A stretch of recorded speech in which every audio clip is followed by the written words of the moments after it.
Oy benim yavrum, o şeytanın ininde kim bilir neler yedirdiler. Ama şimdi benim aşlarımla onun aklı da kalbi de yolunu bulacak. Onun ruhu şeytanın mabedinde kavrulmuştur. Aş ne işe yarar? Yine bir fitne saçmasın yeter. Fatma'm. Ülgen Hatun, obada sahte bir saadet havası var. Ama onun sonu tufan. O kızın ettikleri ortada. Ona itimadım yok. Anladım seni. Fatma Hatun.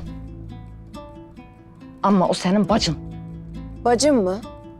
Ben ona bakanda yalanlar saçan, oyunlar kuran bir hain görüyorum. Deme öyle. Demesin. Bak hele bana. Sakın sofrada bir delilik etme. Sakın Fatma.